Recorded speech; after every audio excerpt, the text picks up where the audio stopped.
Hey everybody, we're doing something a little bit different today, the very first Nitro Rad developer interview. I'm your host, James Llewell, and today I have a very special guest. You know him from Sluggish Morss, Dujanah, and many more. Please welcome Jack King Spooner. How's it going, James? How's it going? How you doing today? Yeah, good. It's getting dark and it's cold. I've got some questions for you. You've got some questions for me. Oh yeah, this is actually going to be a two-way interview. Like, I'm not just interviewing you. You had the brilliant idea of also interviewing me to just make this a little bit more fun. So we're going to do that. So you've got 4 questions for me. I've got 8 for you. So how about I ask you 2 questions and then you do 1 for me? Look at that, maths in action. I love it. Yeah. All right, so I'll just get right on into it. Question number 1 is just where are you from, what are you all about, and how long you've been making games for? What are some of your favorite games, and maybe some that have perhaps influenced you? That's definitely more than 1 question. Well, it's like the first chunk of, you know. So I'm from Scotland, from pretty rural Scotland, but at the moment I live in Edinburgh, which is the capital of Scotland. It's alright, worth a visit maybe. I've been making games for, gosh, quite a while now. I've been making and releasing games for 6 years, but obviously it didn't come out of thin air. I was making stuff before that. Yeah. You know, I really kind of harken back to the games of my youth when it comes to my inspirations. I don't know, they resonated so much with me. So like games from Super Nintendo, SNES, and the PlayStation. Super Nintendo and SNES. Well, you know, I don't know what you call it over there in Canada. We call it either that, both of them. Well, we call it a SNES. Do you call it a SNES? We call it SNES too. It just depends on whoever feels calling. I've always called it Super Nintendo, but I've had friends call it SNES. I've had friends call it SNES. You know? Right. Well. Yeah. Yeah, call it. Oh yeah. So SNES and PS1, also the PlayStation. Yeah. Okay. The PS1 and the PlayStation. And the PlayStation, yeah. So those 4 consoles. But more specifically, like the kind of what I thought at the time were quite unorthodox games, or kind of like against not quite the norm. But now in the age of the internet, I realise everyone's bloody played these games. So like Illusion of Gaia was one which I thought was just brilliant, and like it ended with, it's not a spoiler because there's a whole game, but it ended with this scene of like the 2 characters and they're going to be parted, and it was like, this is a game? This is incredible. Yeah, it's because back then video games didn't tell stories; they were just games. And Super Nintendo was around when they first started being like, we can tell a story with this. Like, I know Final Fantasy was like a lot of people's first experience with that. Yeah. I was more of a kind of action RPG kind of guy. What do you call it? Those time-based combat things. Turn-based. Turn-based, that's it. Yeah. Really turned me off, and kind of still do turn me off a bit.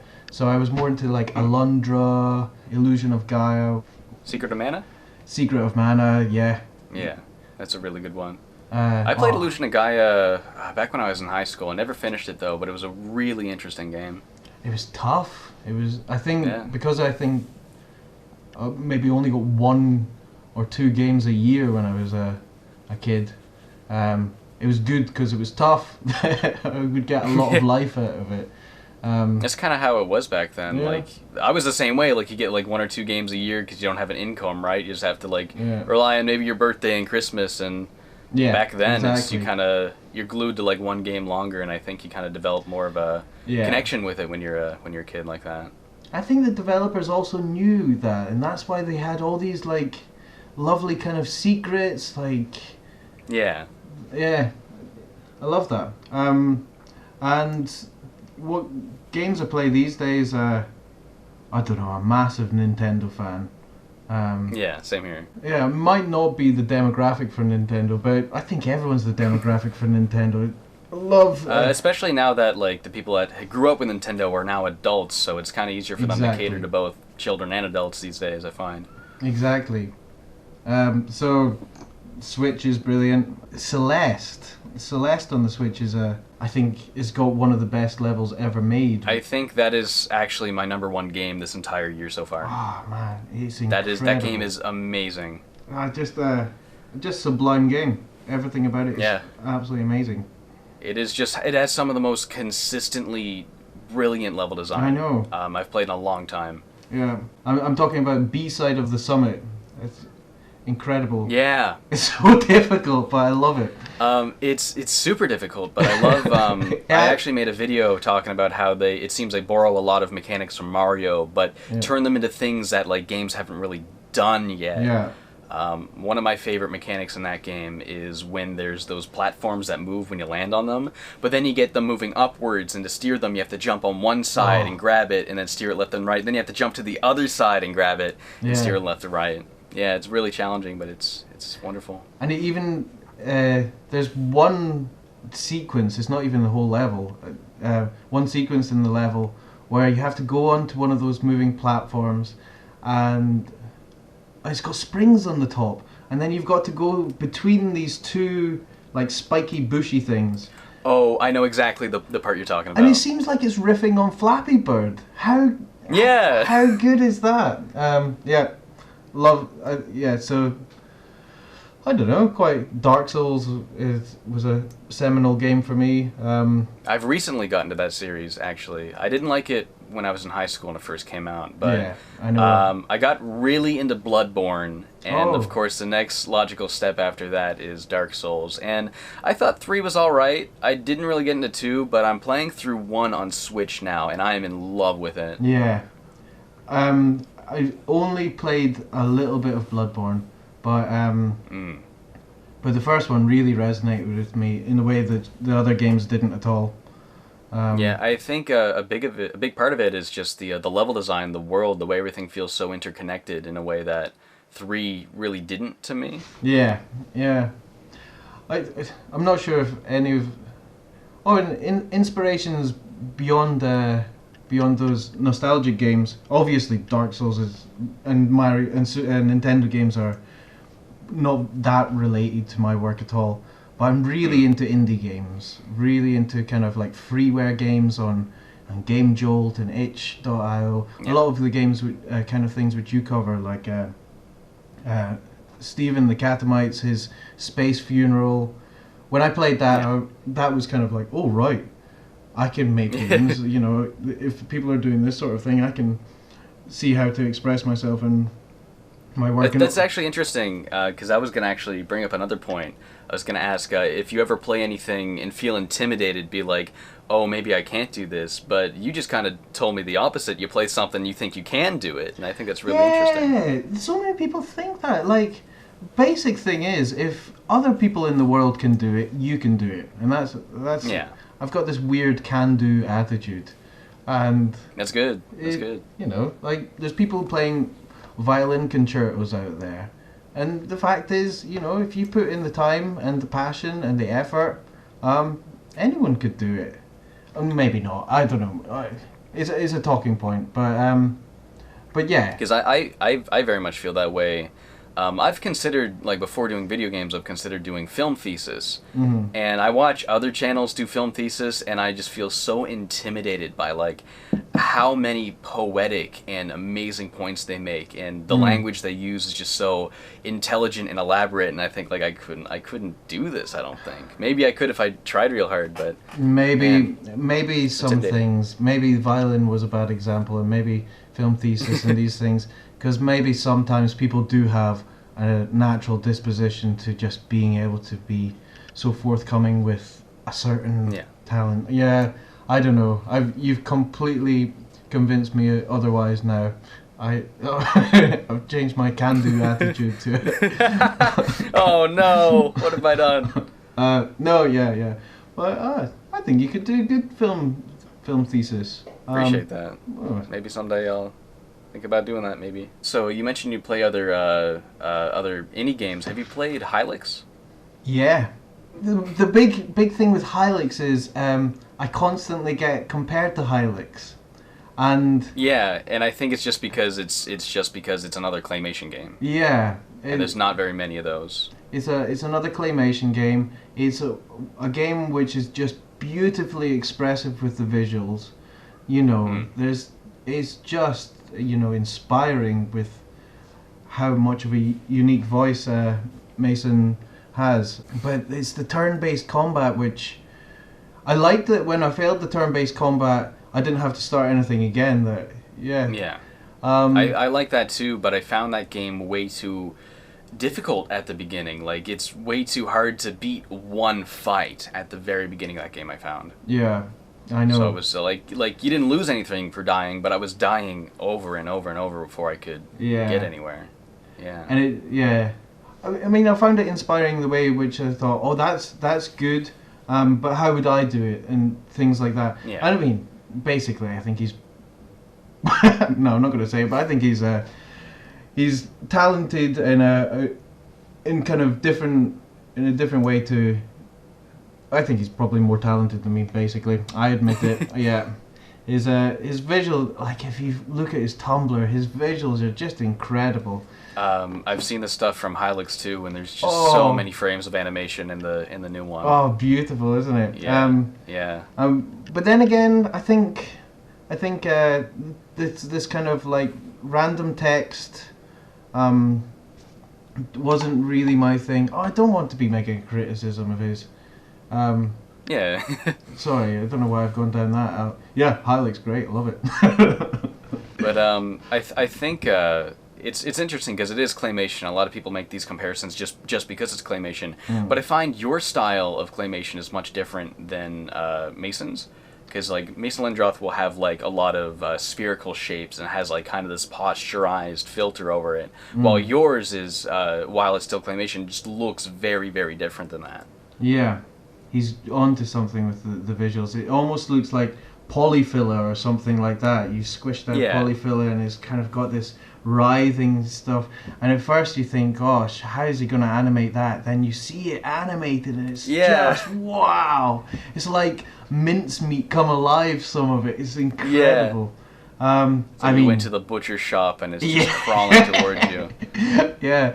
I mean, one of the reasons I was doing claymation for my early games is because it was pretty quick, you know. You just get like a bit of clay, you squish it up, and there we are. What's that? That's something or other. So when you make the sprites with claymation, do you take pictures of them with like a green screen background, or do you just like crop it out manually in Photoshop or something? Yeah, I've got like a background I've got a green screen actually, and I've got a blue screen, and I've got a white wall which I take photos in front of as well. And then they just pop out like magic. Right on. So you have very like in a very artistically driven game that kind of like tells like a kind of a poetic idea. It's not just you play it and you just get a story, or you just get a fun game. You also get like an idea. You get like artwork out of it. So my next question is like, why video games? Because it's like your artwork and your poetry is so much different than anything else. But what is it about video games that made you choose it as a medium over something like filmmaking or animation? Because you could have used those two instead to kind of deliver these things. But like, what was it about games that made you pick that instead? I think why choose a medium is a really important question for any artist, and I don't think. I think there's a kind of two-way thing about it. It's one is what can I say with this medium, and the second thing, which is probably where I come from, is you get a kind of idea, and then you think, what is the best way to express this idea? With I guess the ideas I was having, I was thinking, well, I need something which is interactive. I need something which can go off on tangents. And first I was thinking maybe something like interactive theater or something like this, or maybe some kind of like a kind of treasure hunt or something like this. Then it dawned on me, a video game. And then the more I thought about it, the more I was thinking, a video game is really a contemporary medium. It's like anyone who plays video games is into kind of video game culture or something like that knows that it's a really exciting medium. It's just baffling why there's so many people who turn their noses up about it. But yeah, what could I say with video games which I couldn't say with other things was this idea of fractured narratives, ideas that maybe you kind of like put into a dream, and a dream in which you can like parse different ideas from, which the player can parse different ideas from. It's interesting you mentioned that, because one of the first indie games that kind of got me into like a very indirect, non-linear storytelling, or like non-linear, indirect poetry in a sense, was like Yume Nikki, which is literally a game where you just are plopped into a dream, you explore, and just interpret the weird things you see as something going on in that girl's head. Yeah, I know. Yeah. Incredible work, isn't it? And isn't it like Absolutely. 10 years old or something? Oh, it had its 10th anniversary. I think it had its 15th anniversary recently. That game's from like 2003, I think. 15 years, whoa. It's like 2004. It is old. Oh, it's man. not even from this decade. It's a decade-old game at least. It stands up, I reckon. For what it is, it's, beguiling. You just kind of, it's great. Yeah, that it's like a very rudimentary with its gameplay. You just walk and that's it. But I mean, I guess that's explicitly about dreams as well. Yeah. Such an interesting work. Yeah. So yeah, fractured narratives. This idea of being able to allow the player to parse their own ideas from something. Like, I don't think my narratives in my games are as explicit as people like to think. I don't know, I guess people need to have headlines for their article, for indiegame.com or RPS need to have a game about blah blah blah, when I don't think, I think a lot of people who play the game, like, anyway, blah blah blah. I know what you mean, like, instead of playing it and you have like one specific idea they should take from it, they could play it and take maybe a number of things from it, or take whatever they interpret from it. And that, can you think of another medium which allows that? The only thing I can think of is something you mentioned earlier, was interactive theater, which is actually something I did a little bit of. You did when not. I did an advanced theater course in high school, and we did something called Commedia, which is an Italian play genre where everyone has those Italian masks, and it's all about characters. You have like the general plot, but the entirety of it is improv. Whoa. So basically, what that whole genre is you just learn the character, you learn everything about the character, you learn how that character would interact with others, react to certain things, and you have to like hit all of those plot points. But to get there, you just do whatever you want, and in that, you can interact with the audience if you want. I remember the way we started it, I was the first person to be on stage, and I was Dottore. I had the long plague doctor mask, and my friend Brandon was El Capitano, and he didn't like come on the stage in a conventional way. He was in a boat rowing through the audience, and I was sitting there like, what is that? What is that? Look over there. Look over there. Stop looking at me. Look at that. There's a man in the audience. And I was like trying to get everyone to look at him, but they didn't realize it was like part of the play, and there was like just a lot of stuff like that in it. That sounds wild. I imagine it was fantastic. When that's good, it's brilliant. But I imagine when it's bad, it is worse than anything. Because the thing about that, unlike video games, is like people need to want to be part of it. There are people that you don't know if everyone's always going to be on board. Where like if they play a video game, it's just one person sitting down with it, and they'll do it like anybody would. But it's definitely harder for that. All right, so I guess that's a good answer to my second question. Well, so I've got a question for you. Yeah. Let's see. Let's start with a kind of generic question here. So I've been, fan of your work. You consistently great quality, interesting things to watch. Thank you. Appreciate that. I was going to say, which of your videos are you most proud of? Is it maybe one of your platformers, or maybe kind of highlighting something which people might not be aware of with your Surreal and RPG Maker games? Which of your videos are you most proud? Okay, thank you. That's a good question. See, the purpose of my show is I just like, as a documentary filmmaker, I want to properly document everything, and I just like people being able to click on something and learn everything about that game. Because there's a lot of people that don't cover it in its entirety. They kind of more so use it as a vessel just to kind of deliver comedy. Where me, I'm more interested in making sure by the end of this video, someone will know everything about this game.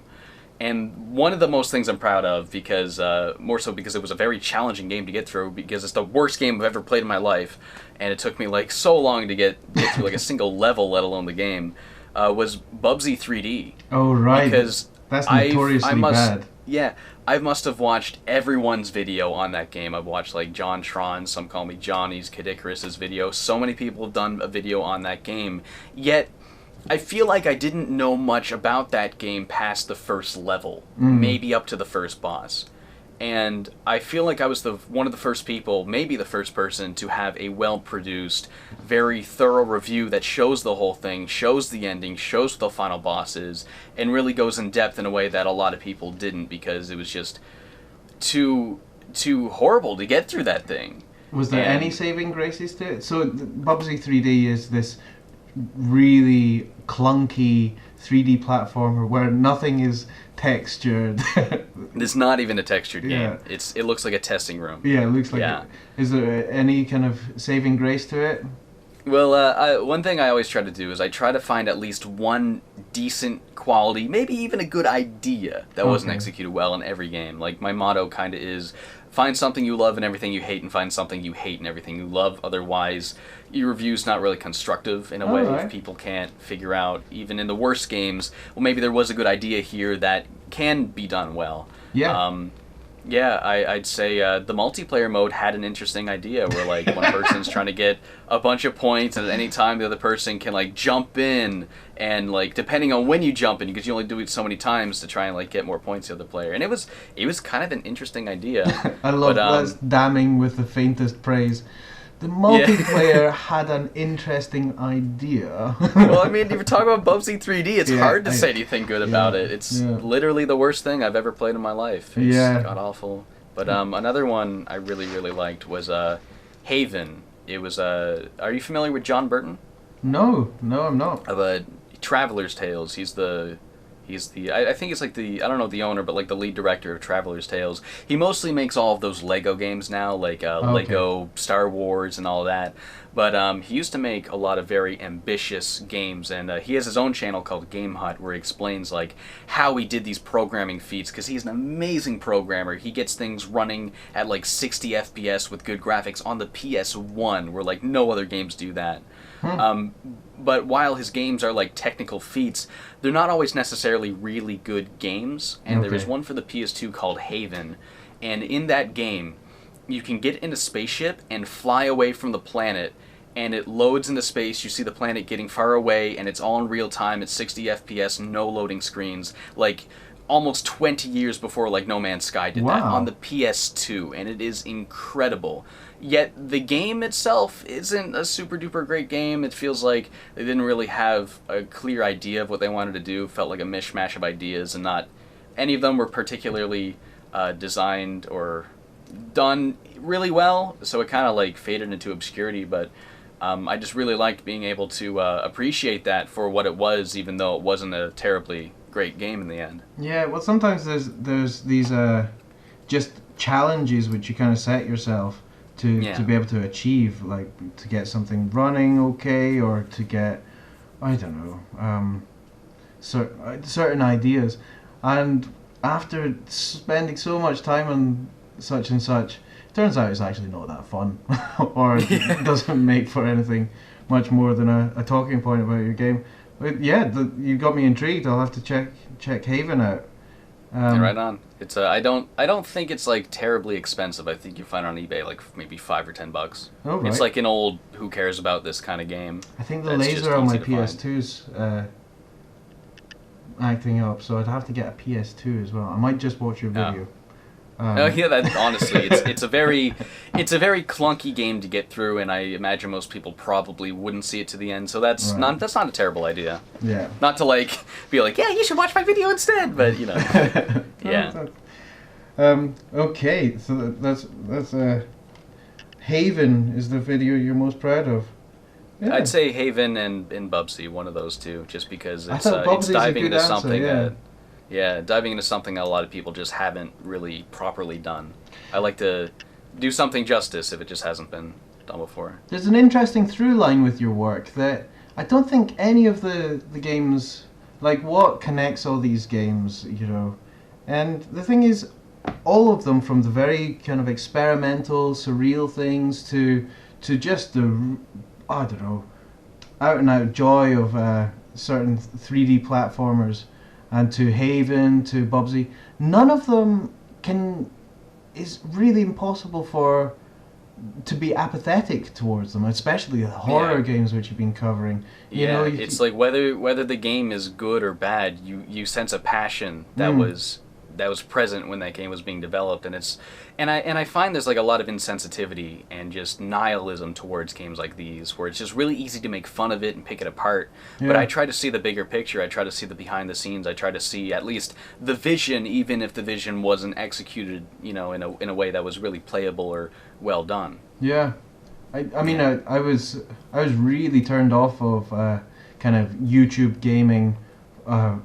For the longest time, especially releasing my games, and people just immediately saying I'm like on drugs or something like this, and it's like they see something weird and they're like, "Who's this guy smoking?" I get that a lot. I'll do like a comedic bit in a video that's a little out of the way. I might appear naked for a second, but I'm like censored and I'm like cooking, and there's like a joke there, and people are like, "Were you on drugs when you did this?" I'm like, "No, I just thought of doing something weird is all." Look, the first couple of times are fair enough. Like, that's a funny kind of thing to say, but it's just it seemed like so many of the. It's like the problem I have is it's a go-to response of like okay, anyway, we could moan about that all the time.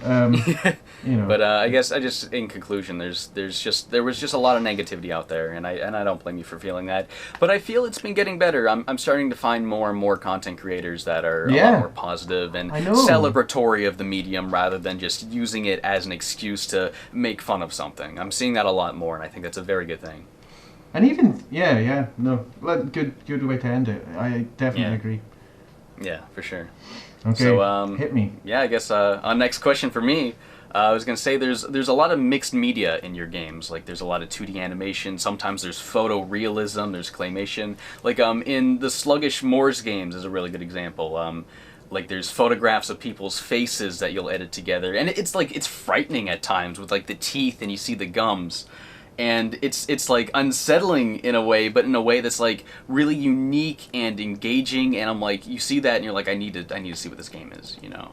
So tell me about combining different art styles. Like, what is your goal with it, and how do you go about achieving something like that? A lot of those earlier games which I did were kind of like collage pieces, and I think one of the goals was to just get it working, to get, I don't mean like working in a mechanical sense, to get it working in an aesthetic sense, where these such disparate things. So there's like Bridget Riley line work, kind of Bridget Riley's a optical illusion artist, and then animating it slightly so it kind of phases in and out, and then mixing that with like photographs of characterful friends. How are we going to get this kind of clicking? And it's really hard to say how I did it. I think it was just working scene by scene to get something. One of the tricks which I had and which I still kind of use is just take a screenshot at random and look at it after 5 minutes or something, and look at it and see, okay, what stands out, what is disparate, what is what's cohesive here, what's the composition like, you know, just like, I mean, musicians have a term of, like, orchestra musicians have a term, take it out to the meadows. So they've been practicing a song for ages, and they'll say, okay, let's just, you know, nip outside just for 10-minute break and come back and, you know, reappraise what we're doing. I think there's something about that with the scenes of those such kind of, and I wasn't really too aware of what other games were doing. So I thought it was all fine to do these sorts of things. Yeah, and another thing is I've got my degree is in fine arts. Yeah. So I've got kind of dexterous skill with not skill. I don't I'm able to quickly make a collage or make a sculpture, or however crude they might end up, the ones being in games be. But when it comes to something like pixel art, I find it really laborious, and I just don't get the results which I'm happy with. And then when it comes to 3D modeling, I find it just such a drag. I mean, so I just kind of went with what felt right and what I thought was fun to do, really. And like what your skill set kind of allowed you to do. What my skill set allowed me to do as well, yeah. That's really interesting, because so you took like a course for that, and you learned how to, like, because a lot of your games have like the claymation and the models and stuff that's like photographed and put into the game. So these are things like you learned how to do properly in school then. Yeah, I mean, my practical skills go way further than the kind of crap which I put in the games. I don't mind things looking a bit kind of crap in my games, a bit kind of crude, a bit like, I find it really funny that I would, for the first, I think, half a dozen games, I would cut the sprite sheets kind of purposefully wrong, so one frame would be leaking into the next frame, and I thought it was funny. I didn't really expect anyone to be playing my games, but that's really funny. It kind of like gives this illusion of like unprofessionalism, like it was just kind of slapped together, but like that being intentional is really interesting. I mean, it's still there in my more recent games, people will point things out, and I'm like, yeah, I know. Yeah.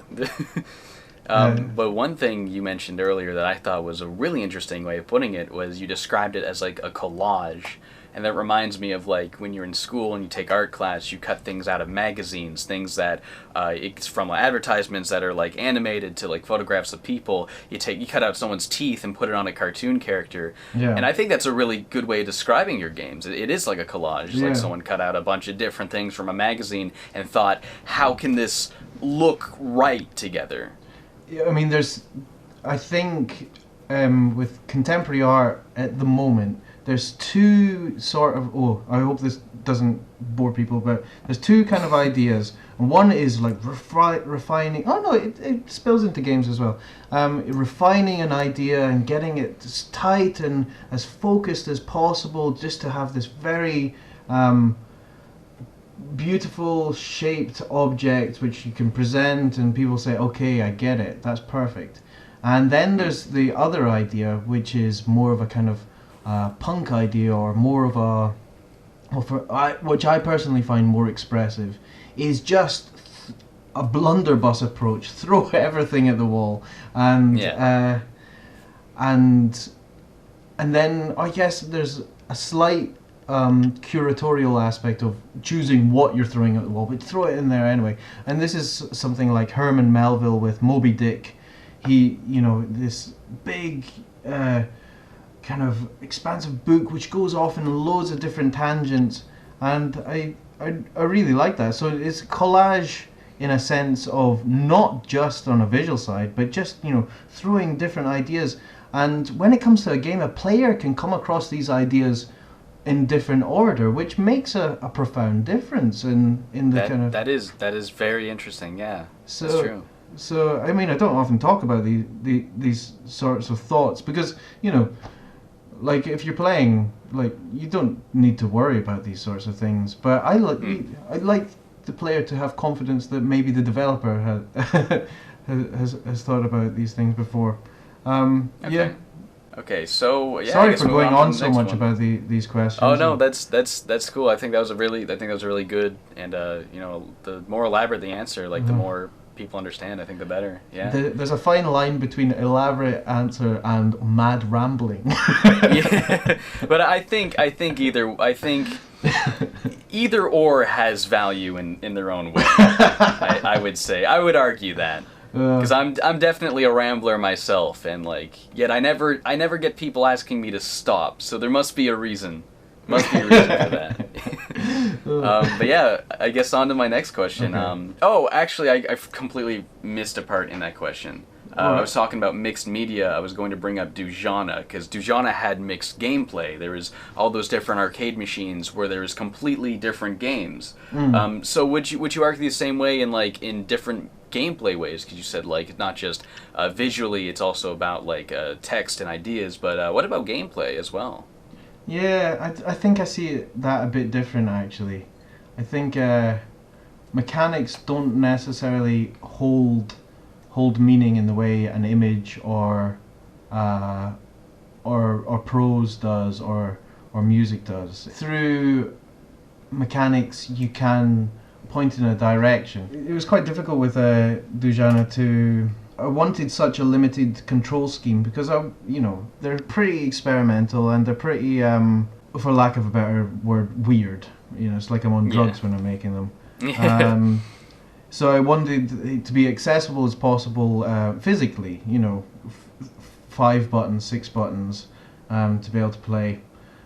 So maybe older people. So I guess you mean like when something's like a little outside of their comfort zones, it's just easier to digest that if like actually playing it is somewhat simple. Yeah, it's a massive barrier to entry.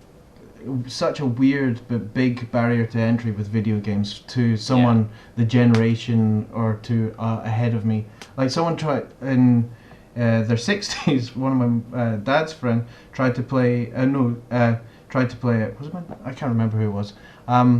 And he's like, all right, so you just arrow keys to move, and he would tap the arrow keys. So the person would take... Like continuously, thinking that's like you're like pedaling a bike almost? Yeah, so the guy would be like moving intermittently, like move a little bit, move a little bit, move a little bit. It's like, well, you just hold it down, and it's... Oh my gosh. So even though it's just arrows and spacebar, it was really... but still, so having those lots of little games was kind of like me being able to stretch my legs, thinking, well, what can I do with such a limited control scheme? I can have a double jump, I can have this sort of thing. And then you kind of get into what are you trying to say with these things. So you have this very obtruse Metroidvania game which kind of forces you to just quit it. Yeah, and then that was me. I couldn't finish it. There was one boss I could not find. Don't blame me. And then there's a hard mode where it's the worst kind of hard mode where you just up all the stats to make it really boring.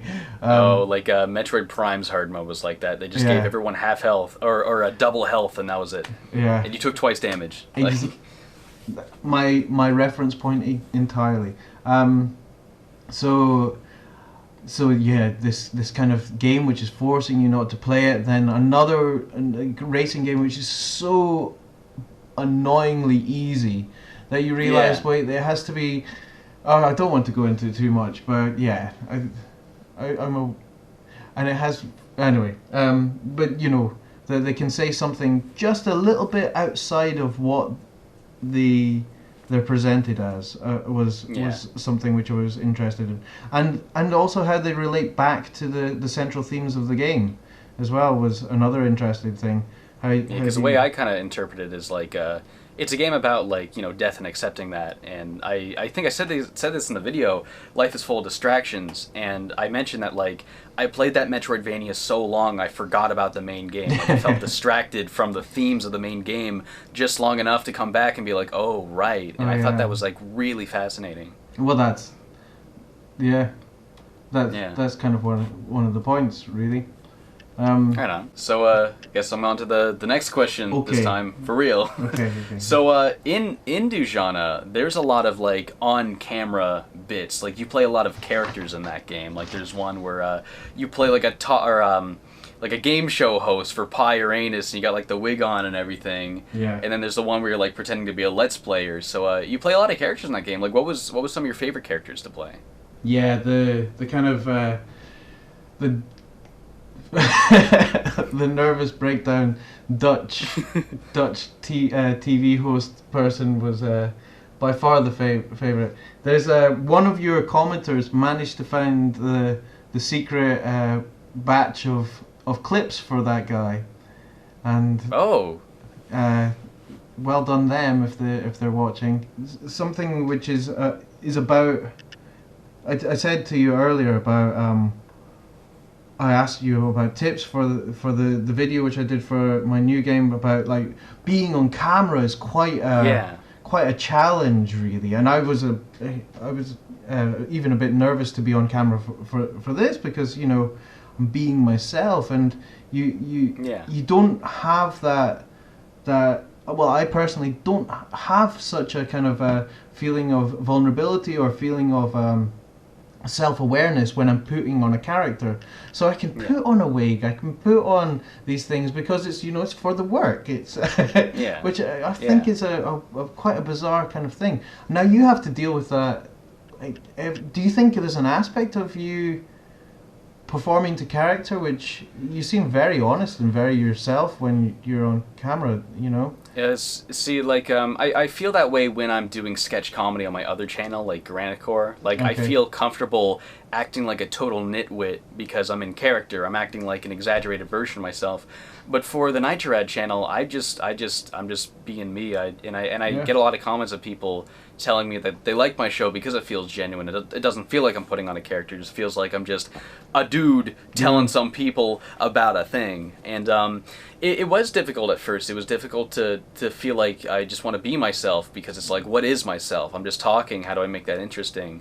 And I guess it's just like charisma and on-screen camera just has to come naturally. And I've had a lot of people tell me it just comes naturally to me. So I guess it's not like particularly difficult for me, but you come across as really affable, and even in like as I said, your space funeral video, which I thought was really good.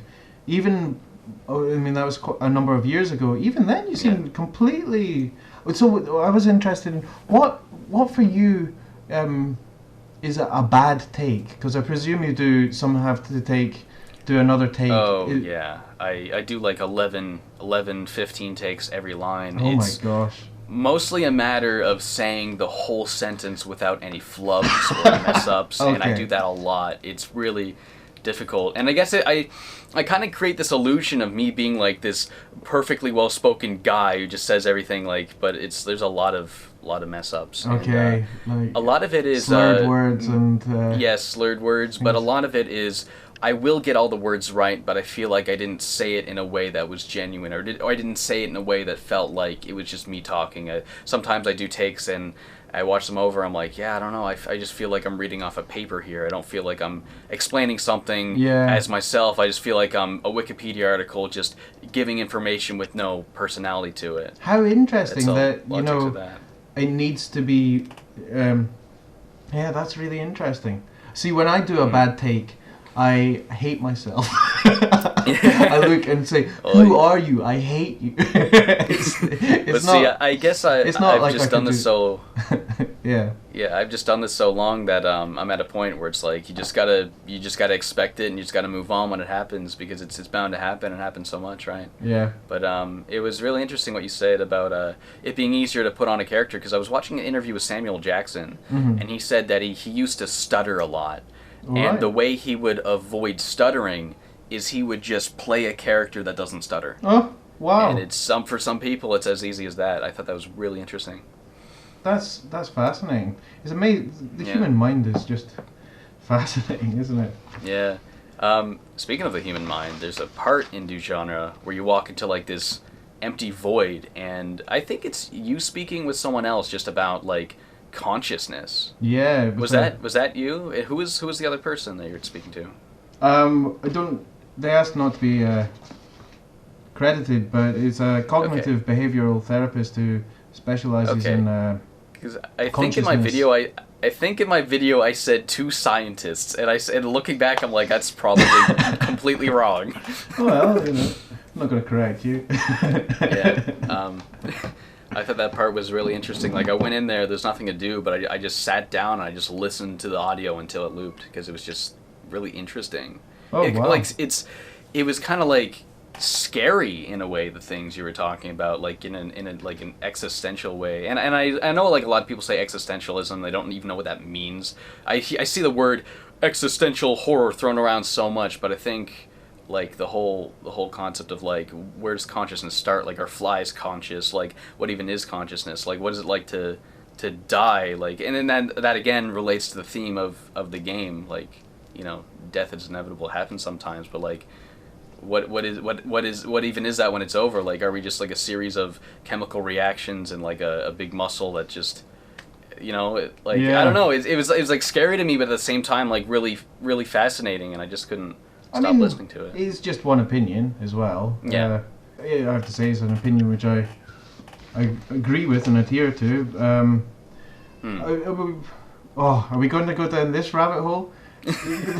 The thing is, what do you lose through? I mean, it was an aspect of it having free will, and what a choice is made before. If I remember correctly, a choice is made before you're cognizant of it. You're aware of it, and you know. So, what does that mean? And it means that, you know, if you kind of like look at that as much as, you know, obviously I've looked at it quite a lot with having to have that conversation. The conversation went on for hours and stuff. Is, you know, you don't lose much with that. You lose you stop blaming people is one really great outcome, because, you know, you're just either a victim of circumstance or, you know, just bad luck or something like that. And then another, which is kind of weird, is you stop being so proud of yourself, which is and it's kind of replaced with gratefulness, which starts to sound a bit kind of pious or religious or something like this. But I don't know if maybe some people could do with being a little less proud of themselves. But that's really fascinating. It's almost like, am who I am because of me, or is it because of, like, my brain just happened to do that and I didn't even realize, you know? Yeah. That's really interesting. I think we've gone on a bit of a weird angle. I don't know. If you have another question for me. Okay, good question. Cats or dogs? No, that's not my question. Okay. I would say dogs, though. I like dogs. Good friend is a dog. That's not my questions. What am I looking at? It's another kind of heavy one. Obligation. Do you ever think, like, you do games all the time? Do you ever, like, just sit down with a game and you're playing it, having fun or something, and think, gosh, I should make a video about this? Yeah. Do you ever have that? It's like I feel like I have to all the time, and it's interesting because, like, there is a public perspective that is really fascinating to me every time, because I play video games for fun. I don't just do it for work, and there's a fine line between me playing something for fun and me playing something for work. And if what I'm playing for work happens to be fun, it's kind of a bonus. Yet, like, when I'm playing a game just for fun, I often tweet about it. Like, recently I've been making a lot of tweets about Dark Souls because there's that share button on Nintendo Switch, and a lot of it is, it's something stupid happens, I just tweet, this game sucks. And, like, I'm joking, but I mean, and then I just get these relentless comments being like, oh, you're doing a Dark Souls video, or I can't wait to hear your thoughts on Dark Souls. It's like, I'm just playing this for fun. And every time I tweet about any game, I get tons and tons of people telling me to review it. And it's like, and I don't feel obligated to do that, because even though that, like, public demand is there, it's like, well, I need to be able to play things for fun. But at the same time, I do feel obligated to at least record a little bit and get footage of every single thing that's new I play, just in case I ever need footage of that. Yeah. So there's kind of like a balance there where like I feel obligated to record stuff just in case, but I don't always feel obligated to review everything. But there are some things that are new and topical, and like I feel like I really should do a video on this. Like when that new Bubsy game came out and I saw it at Walmart, I'm like, I have to do a video on this because it is a big thing. It is topical. I'm the platformer guy. I just have to do this. There's been times like A Hat in Time was like that. That was a huge platformer. I felt like I had to do it. But that's not such a bad thing because like A Hat in Time was an amazing game that I was looking forward to anyway. Yeah. So it was like sometimes I feel obligated to do something because I love it that much. And also both those games also kind of reference into your previous work, either Bubsy 3D or similar kind of things, which area of most definitely. expertise. Yeah. But there's also times when like I feel obligated to do something I don't necessarily really want to. Like I did a video on Undertale a while back because it's just like one of those quirky out of the box indie games. Thinking outside the box, rather, is what I mean. And then Toby Fox just put out a new thing called something Rune, and I've got like 900 comments in 2 days telling me to review it. And I don't think anyone else is doing a video about that. You could do that. Deltarune, that's what it is. And I feel like Undertale is like a huge thing. I feel like there's probably tons of people talking about Deltarune, but since there's so many people who want it... Oh, okay. Sorry. But I don't really feel like I want to because there's so many people talking about it. It's no longer this cool thing I found. It's just like everyone expects it from me. Yeah. But I'm probably going to do a video on Deltarune just because I feel like I have to at this point, and I don't know if I really care enough about it to want to at this point. So sometimes sometimes no. I think I don't know. I don't mean to speak for your audience, but you've got such a audience because you're insightful enough to know not to kind of go for the next big craze and things. Like, you did a series on Clock Tower. I didn't even know there was more than one Clock Tower game. A lot of people didn't know that. I thought that was really interesting. Yeah. But I see a lot of times, and this is like I have to when say I don't feel obligated. They look dull. They are if they're really fun if you're into point and click games. If you're really big into stuff where you're just exploring and finding things and finding what they go to. I grew up playing stuff like that, like the Freddy Fish games, and I do like that. And I can understand why they'd be like dull. I think I said I wouldn't recommend it to people that like aren't really patient with that sort of thing. So I get why people wouldn't like it, but it's just a series I always wanted to see in its entirety. So doing videos on it was kind of like an excuse to finally play it, and that was kind of like me with like the Pac-Man World series. I've always wanted to play that. I don't have time to play it. If I do videos on it, there's an excuse that I can finally play it. It's going to be the same way with like maybe the Ape Escape games. I've always wanted to play those, never finished any of them. If I do videos on them, which I will sometime, maybe next year, there's finally my excuse to do it. Yeah. I've always wanted to play the Ape Escape games as well. Yeah, I played the second one and a bit of the first one. They're really fun. I know. They're really good. I really want to play all of them.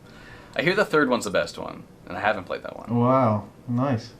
That's quite a nice way of looking at it. This is a personal interest to me, and they'll probably, hopefully that will translate over to my audience a bit. Yeah, definitely. Okay, so I guess next question for me. Okay. So back to you. You've made stuff other than games. Like you haven't just program stuff and put it out online. You've also made like physical interactive things. I saw that you made this fortune telling machine. Sure. Tell me about that. Well, it's actually in the background of this video as we speak. Oh, right on. It was a commission for an art gallery. Very, very forward-thinking, courageous curator thought, okay, let's ask a game developer along to be part of this exhibition. And I had a month to make something. I had to put in a brief about. There's a lot to talk about. Gosh, how will it help to well-being. Well-being was the key word. And an interesting thing was which was in my mind was how do I put this? Sorry, a storytelling or passing on. You know, this happened to a friend of mine, was somehow more persuasive than facts, and that this was kept on happening in the, like whether it's vaccines or whether it's you know, everything down back to kind of Scottish witch trials where, you know, well, people can't fly. Well, I saw her flying. Well, okay, we'll take your word for it. So this kind of idea of well-being where stories or anecdotes kind of trump facts. And I wanted to use that as a basis for, I'm just talking about the fortune telling machine. Oh, there it is. It would ask you a number of questions and then it would come out with a fortune. And the endless branching of questions was it took quite a good time. It was a lot of fun to do, but if you answer this way, it goes that way, and then it'll work out your fortune at the end. But the questions were from a combination of kind of humor, loaded questions from real medical drug trials, and all of these things combined. And then the thing is, it gives you a fortune, and because you've been going through these questions, you realize that the fortune is complete nonsense. It's not derived from anything. But the real interesting thing was seeing people at the gallery going, "Ha, that's so me," and it's like, that's no, really fascinating. It's not you. Of course, it's not you. You know, it's not you. It's you've been a sucker for an anecdote this is really a little kind of flaw with human deduction problems. Yeah. That goes back to what you said about, like, a lot of people kind of hear these wives' tales from their friends and kind of believe that over, like, scientific facts, and it's just kind of like, that's kind of like the same thing. They hear, like, this bogus fortune, and then they'll believe that because it's like it's coming from this fun, quirky thing instead of, like, you know, a boring book or scientist, and they're like, yeah, that's me. I know, it's weird. And some of the fortunes I thought were funny, like in a kind of dark humor sort of way, but but people kind of took them seriously. Oh my gosh, it's, and if like, whoa, where is it? The viewers will be able to, this side. Sorry, my camera is mirrored somehow, so I'm pointing the wrong way. Viewers will be able to see that it's, you know, it looks ludicrous. It's, you know, this kind of tumescent purple color. It's kind of got gold cladding over it. And other things I make, I don't know, I did performance art for a while, but not in a theatrical kind of way, more of a live arts sort of thing. I do music all the time as well. I find, like, if I just focus on one creative practice, then it doesn't, it's not good. I think you just need to have more ingredients to make the final outcomes more flavoursome. That's a weird analogy, but anyway. I know exactly what you mean, though. I kind of feel the same way too, because, like, when I was in college, we were taught everyone needs one role, and when we did our final college film, we were like, I was just the cinematographer and nothing else.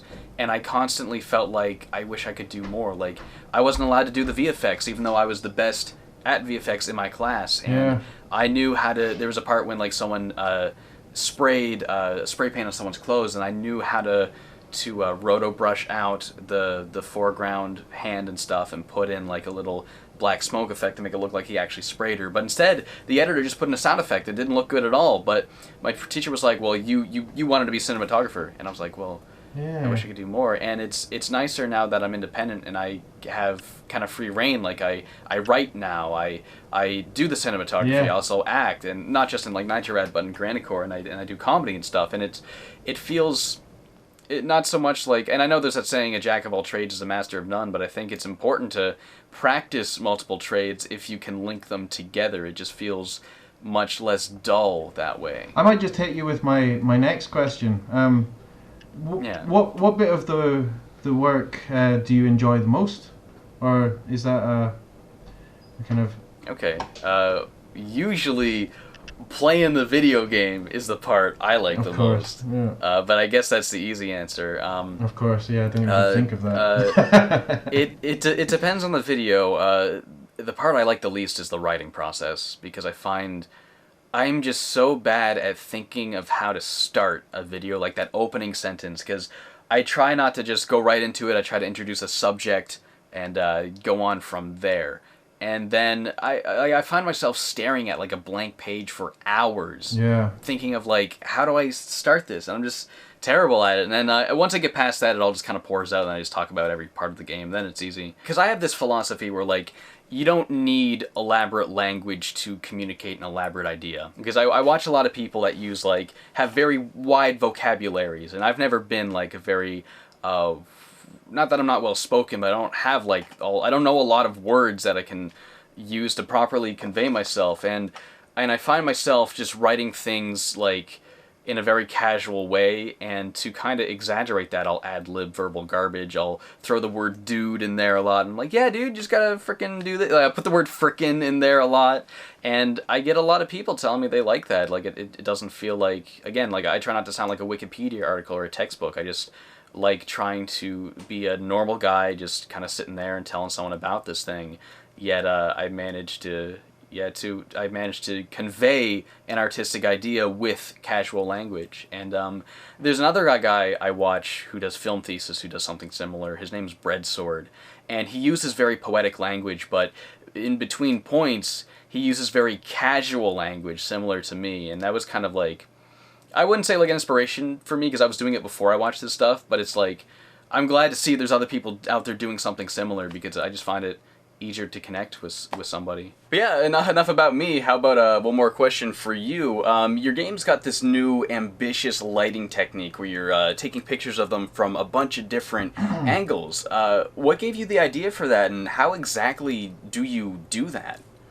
Right, yeah. Well, I wanted to... Like, something which I find really interesting is to be able to see the tactility of the objects, and even with when they're kind of when they're painted with acrylic like this one, I love that you can see the paint crack and things like that. I wanted to. I was thinking, how can I add to this? I thought, let's try and get some dynamic lighting, and I was thinking, what's the best way to really pull out the textures of the clay and of the sculpts and things, because some of them have some pretty weird details to them, and I thought normal maps, and then I looked into what the best way of doing them. Actually, I've got the spaceship which I first did, holding up there. First tried the normal maps on, and I take a photo of it from 1 to 6 different angles. So first angle would just be, right, I'm holding up the object to the camera in case you're interested, which would just be like a photo like that, which would be all I would do for my other games. But when it comes to the lighting thing, I would get like I just use this little book light, and then I light it from 5 different angles. So one photo, no lighting, one from the left, top, right, bottom, and one from the front. And using a sprite lamp tool, which is a really cool tool. It turns like pixel. You can turn pixel art and 2D art into like having the dynamic lighting. And using that, I make these really, really accurate normal maps, which I love. It's so fun experimenting with the lighting. Yeah, it looks really, really organic, because like a lot of games now on PS4 use like normal mapping and bump mapping to kind of simulate how light would reflect or like cast shadows on textures. And like I think this is like the generation of consoles where they really got like stuff like Wet Pavement to look really good, but there's still a degree where you can tell it's simulated, it's not real. But when you're taking like actual photographs and you see the way like the cracks and curves in the clay cast all those like tiny microscopic shadows, it just looks like so incredible and detailed. Yeah, it's mad, and it's still work in progress. There's still a lot of experimenting to do. I mean, at the moment, I'm really keen on just using these bold neon colors, these blues and reds. Yeah. Just because the stronger the color, the more of a result. Really, you get these kind of 80s Blade Runner-y kind of scenes. But I think there's a lot of experimentation to do.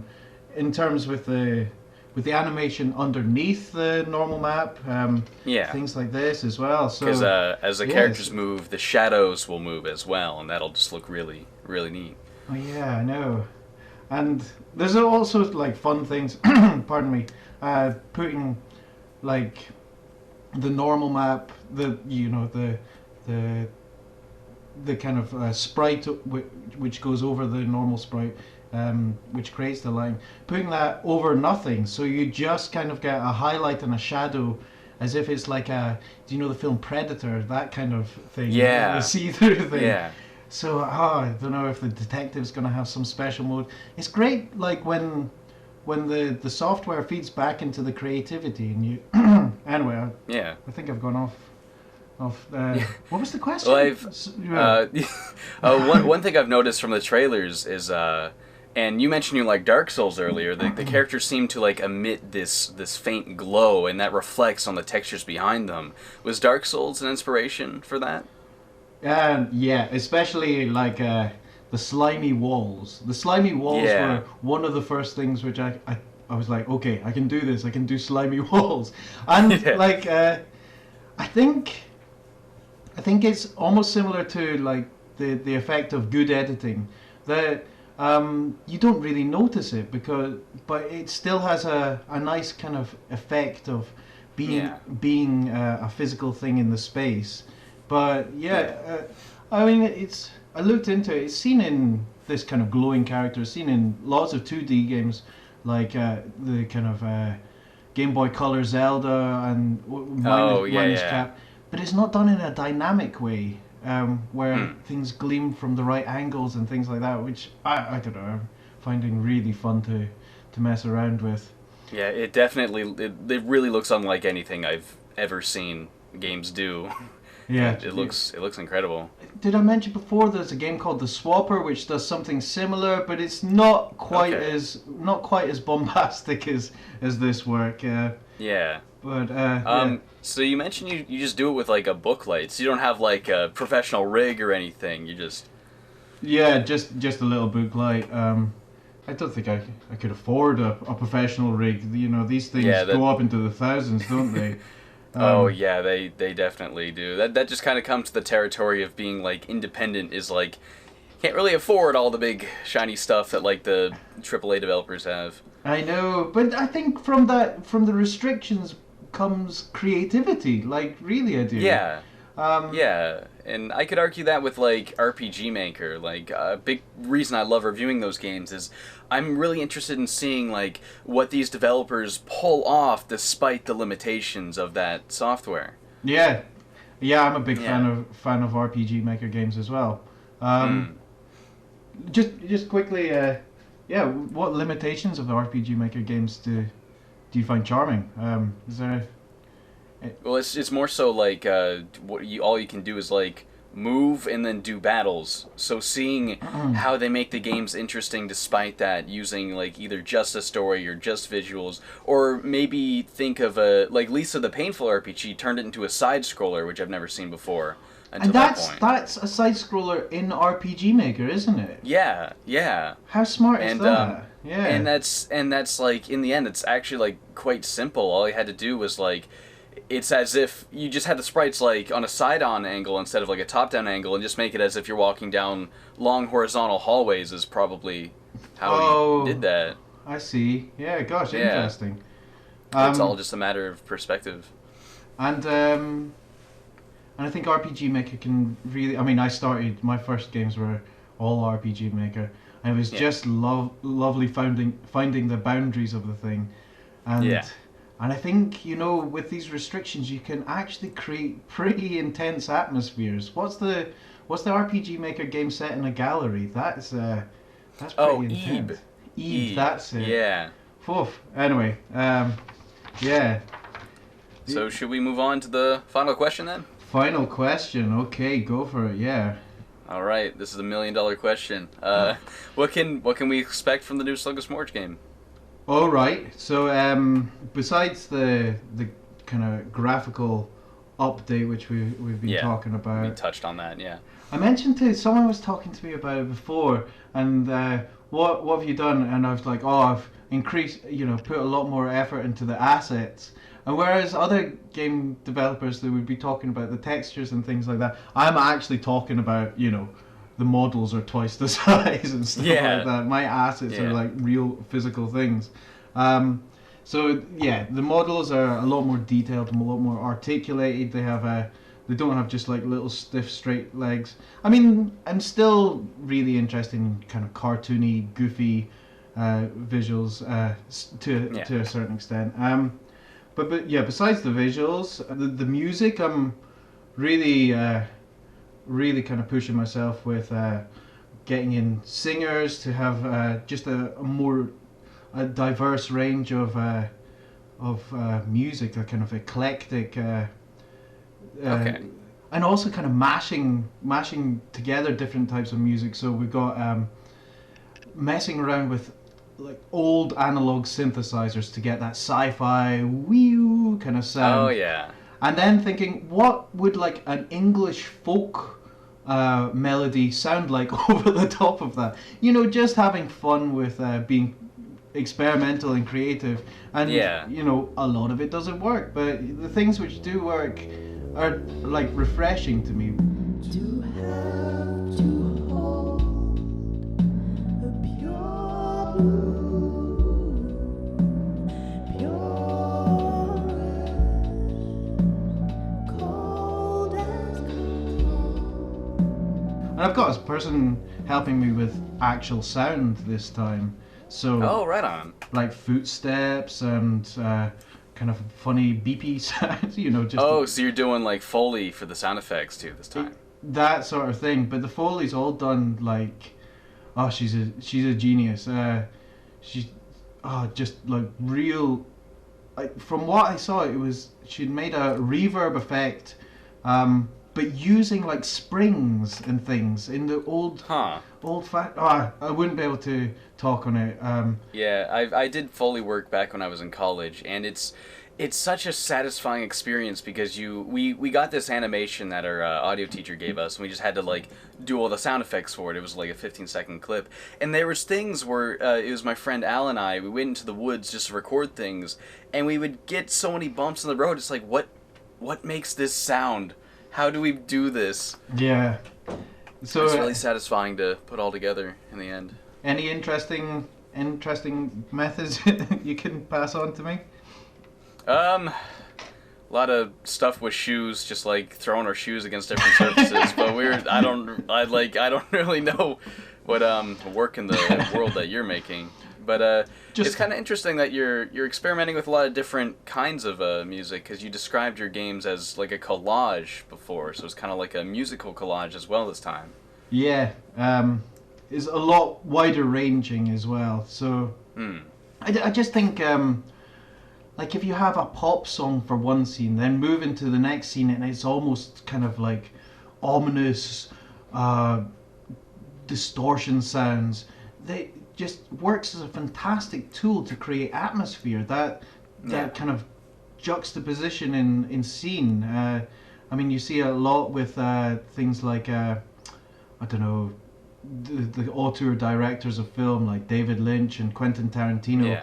They'll kind of snap into a different mood through, and they use music as a tool to do that. So I'm kind of looking into doing that a bit with this game. Right on. The story is a really big thing. Yeah. Which, I mean, I don't really want to go into it too much because I don't really want to spoil it. Give away spoilers. Yeah. But I think this idea of I mean, a lot of my games look at sort of heavy themes, or not heavy themes, but like thoughtful themes, shall we say? And this one really is about kind of making almost like a puzzle out of the narrative, but one which the more you look into it in certain ways, the more the player will get out of it. Okay. So one thing which I mentioned in the trailer is this idea of Miriorama cards, which are like sort of a bit like kind of tarot cards, but not. They're just for storytelling. So one card might come up and it's a mountain, the next card might come up and it's like a chicken, and you make a story about a chicken going up a mountain. I don't know. Okay. I think it was like an old parlor game for like posh people in France or something like this. But using that idea to just kind of mess around with the chronology of the game. Is that how you pronounce it? Chronology. Chronology, yeah. Yeah. I think. Yeah. I don't know. Well, I don't know. What were we saying about using big words earlier? Yeah. But like people are always telling me I'm saying words wrong, so I'm not one to ask. Yeah. Well, sometimes I say something out loud and I'm like, I don't think I've ever said that word out loud. I'm not going. Yeah, there's just you never realize until you do a YouTube channel, and then you get all these comments telling you said stuff wrong. It's not until then you realize there's so many words you just have never heard out loud, and you do not know how to say them. Oh gosh, I can't imagine. Yeah. Yeah. But yeah, so like messing around, and it's not just for fun. I think it really can have an emotional effect. So take a three-part story. So let's take the Karate Kid, where, I mean, you can take any three-part story, but you take a Karate Kid where, like, in the beginning he's bullied, and then in the middle he trains up, and in the end he beats the bully. Yeah, something like this. Okay. Yeah. But then let's try mixing it about. What happens if the story starts with him beating the bully, and then in the middle, you see that the bully had bullied him prior to this. So you start like, what's this guy just beating on this other guy for? Aha! So it's like a retribution, and then I see. And then the final bit is showing all the hard work which it takes for retribution. And you're like, wow, that makes him kind of look like a psychopath if he's worked so hard. It's kind of funny you brought up Tarantino earlier, because he's one of the few filmmakers that does nonlinear storytelling like that. Not quite in that exact way, but like that same idea. Oh man, of course. I didn't really register how. Yeah, so that sort of thing, exactly. How can, like, it's quite nice to, after the fact, to try and piece it all together in a nice way. Yeah. So that's a nice way of putting it. It's a bit like a Tarantino movie if all the segments were sort of randomized. Oh, yeah. That's cool. Like in playable form, of course. In playable form as well. And it gets really interesting, you know. Well, I don't know if I want to spoil stuff. But imagine one player gets a scene before another player, like, has them in a different sequence than another player. They might be able to know things before, like. Yeah. It's like kind of. Oh, anyway. That just sounds like one of those games where, like, you and a couple of friends would play it, and then you talk to each other about it, and you just have completely different experiences. Yeah. I mean, Dujanah had a bit of that, of course. Some people got the military. Some people got like spider things. The spiders, yeah. Some people got like me telling them it's about this. Some people, and even Beeswing had a bit where some stories I would switch the pronouns about, so it looked like. Okay. So it's kind of like these little ideas I was playing with are finally cemented in a way which tells more kind of concrete stories. I'm just so. Really excited about the structure. Yeah, I just don't think I don't think it's been done before. Like, I don't know. Yeah, that's what I was gonna say. It sounds like something I've not heard of yet.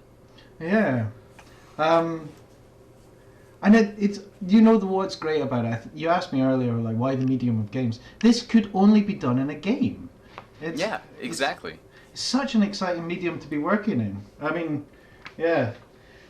Yeah, that might be a good tagline in the description. If you're at loss of like how to describe the game, you could say like Tarantino-esque non-linear storytelling in playable form. That might be a good way of getting people interested. Yeah. I like it. I'm doing a hand gesture as you say that. Yeah, right. Right on. In playable form.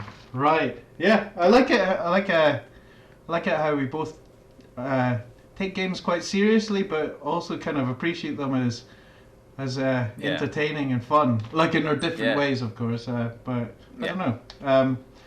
Right. So I don't know. I don't want to just. I feel like I'm tooting my own horn. I feel like being braggadocious. So let's quickly end that segment there. Now I've got some rapid fire questions for you, James. Okay. And I don't want you to go into like long answers. I want just like a simple sentence or even one word. Okay. One word. So are you ready for your rapid fire round? Yeah, this sounds fun. Let's do it. Okay. Question 1. Would you rather have horns or a tail? Horns. I could break stuff. Yeah. What horns? Sorry. Follow on. What horns would you imagine? Like big curly goat horns. Big curly. Mess stuff up with them.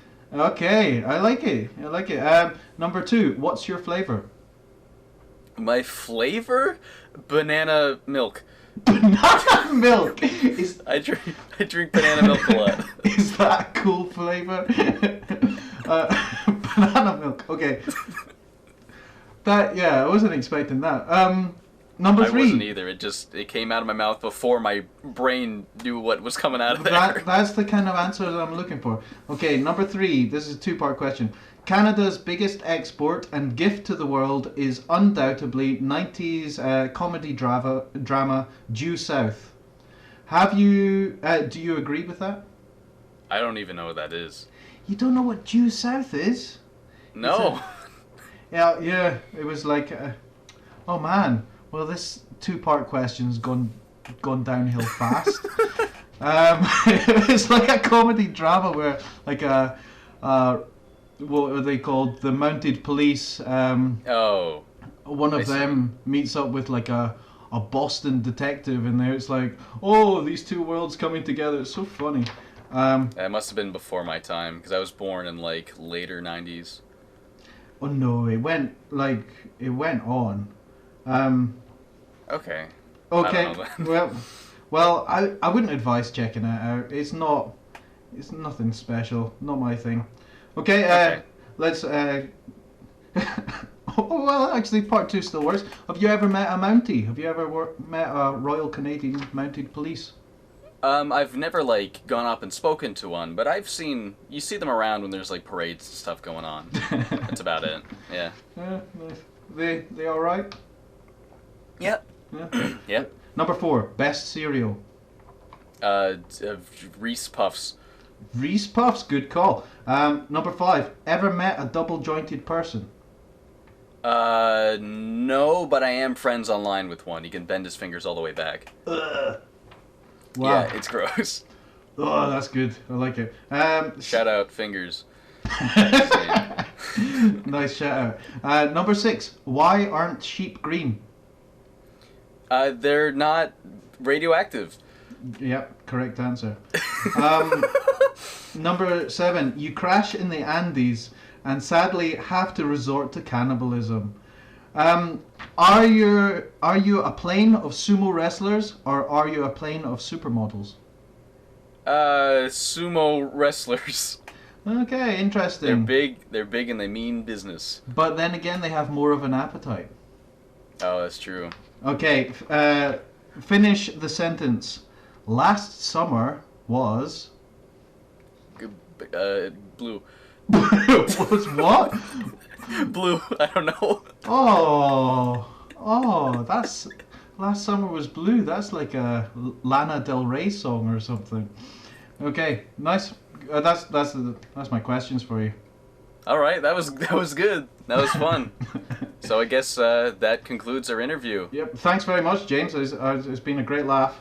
Yeah, it's been wonderful. Thanks so much for coming on. Yeah, Jack King Spooner, everybody. Your new game, Sluggish Morss Pattern Circus, has a Kickstarter. The description for that will be in the Kickstarter below. You know what I meant. The Kickstarter for that will be in the description below. If you want to check that out, you've already met halfway your goal, right? Yeah. All right. I think we're about 65% now. So right on. It's going so well. If anyone wants to help them push that goal all the way there, by all means. Also, one of your stretch goals is that fortune-telling machine we talked about earlier. Well, it's not a stretch goal. Not stretch goal. It's like reward. It's a reward for anyone who's into mad fortune-telling machines. I mean, the fortune-telling machine's going to be in the game as like a little fun thing to do if you want to find your fortune. Because right on. Why not? So yeah, it's in the background of this video if you're curious. If you guys want it, and you're willing to shill out enough money for it, it's yours. Yeah. All right. I don't. Guess okay. That concludes things. All right. Thanks for being on. Cheerio. Bye.